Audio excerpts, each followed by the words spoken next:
In today's video, I'm going to be answering the question, will semi-freeforming cause your dreadlocks to thin out and pop off?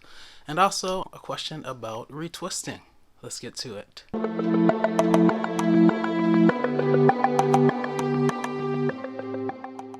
Welcome back to the Atreyu Locs channel. I'm Atreyu, a semi-freeformer who is dedicated to bringing you the best tips to grow a healthy set of locks. If this is your first time, make yourself comfortable. I am glad to have you. So, I just want to say again, congratulations to us for reaching 10,000 subscribers, 10,000 unconditionals, 10,000 sebbies. I'm so proud of us, and I am just looking forward to continuing to climb. So thank you, and thank you for your continued support, and welcome. And a big welcome to all the new subscribers. I hope you stay around and continue to enjoy the content. I know my channel is different, quite different from other channels, but you know, I do my own thing. I am my own person, and I'm very proud of the community that we have built together. So thank you, and stay a while. Okay, so this question comes from F. Will simply retwisting make my locks thicker? I noticed interlocking made my locks thin, so I want to retwist to make my locks thicker with this work.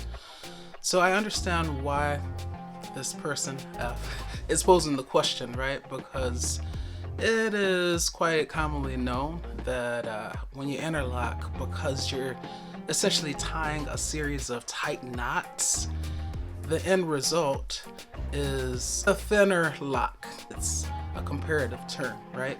If you were interlocking big, groupings or chunks of hair, then you wouldn't necessarily consider that a thin lock, but you would consider it thinner than, say, a lock that was retwisted. So, to answer your question, F, retwisting will produce locks that are thicker than locks that have been interlocked if you're using the same amount of hair, okay? The reason is, if you're retwisting, usually you're just, grouping the hair and you're kind of putting it in this coiled fashion. That coil is nowhere near as tight as like a knot that's being created through interlocking. So yes, you will have thicker locks if you're using the same amount of hair. So say your locks have pretty much already been established, maybe they are mature, your parts are all set, and now you want to try retwisting instead of interlocking. Then yes, because you're working with the same amount of hair in each of those locks, then they will become a little bit thicker because they're not as tightly bound in those knots, okay? So hopefully that answers your question, F. Alright, now it's time to address whether or not semi-freeforming will lead to thinning locks that pop off. Alright, so this comes from Savvy 4RMDA4. I don't know if that's supposed to be a word for room D4. I don't know. Anyway, Savvy 4RMDA4 says, I came here after a female YouTuber said semi-freeform dreads will make your dreads pop, thin out, and like 8 other bad outcomes. And Savvy responded to one of my semi-freeform videos. I'm trying to see which one it was. Yeah, it was the semi-freeform dreads, which method is best. Okay, so let's look at this picture together. I'm going to post the picture now. Alright, so if you see that picture, you see that, you see a lot of hair at the scalp, right? I mean, there's tons of hair. It's like a fro. But then when you kind of focus in on the dread part, you see that it's damaged and it's, hanging on by a few strands. Why is this the case? And this picture is kind of what that female YouTuber was talking about. One of the things that can happen to someone who semi-freeforms. But there's a caveat, and that's why I make my videos about semi-freeform dreads. Still, for whatever reason, I feel like the majority of lockers within the lock community don't know about the phenomenon of hair growing away from your locks. I was first introduced to this concept by Yanni the Lockologist, and basically all it is when you get new growth, sorry my phone just fell, that new growth, I need a pencil, I need a prop, give me a prop. Alright, here's my prop. So, say this is a lock, right? And then you get the new growth. My fingers are the new growth, right? As that new growth grows, it starts to grow away from the lock, like that, okay?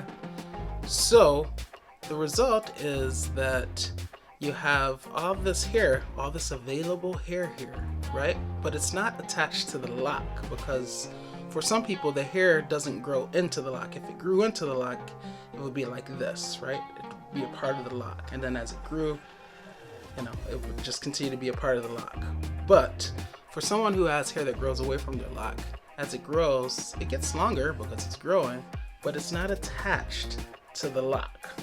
And so you have just this part of the lock that's being held on by those few strands. And then you couple that with the natural shedding, because every strand has, a life cycle, and once it gets to the end, it dies off, right? So it separates from the scalp. So you have eventually, with time, fewer hairs holding this lock to the scalp, because this new growth is not doing it. It's doing its own thing in other areas of your scalp. So for a lot of people who semi-freeform, they can thin out as that picture shows you, and their locks can pop off as that picture shows you, because they have not done anything to reincorporate that new growth back into the lock, okay? One of the techniques that I also learned from Yanni that I've used and that has saved a good 4 or 5 of my locks is the braid technique. So basically you just take this new growth, split it into two sections, the new growth, and then plus the lock itself, that's 3, and then you just braid it around the lock and it stays, okay? And then your lock doesn't thin out, and then your lock does not pop off, because it's being supported as it needs to be by that new growth, okay? That originally grew away, but that you said, hey, get back over here, and you braided it into the lock. So now the lock is fortified, it's strengthened by that new growth. Hey, if you are enjoying this video, don't forget to smash the subscribe button and hit the notification bell so you are notified every single time I upload. How about that? So, is it true to say that some people who semi-freeform can have locks that thin out and pop off? Yes. Is it true to say that everyone who semi-freeforms will have locks that thin out and pop off? No. Why? 2 reasons why.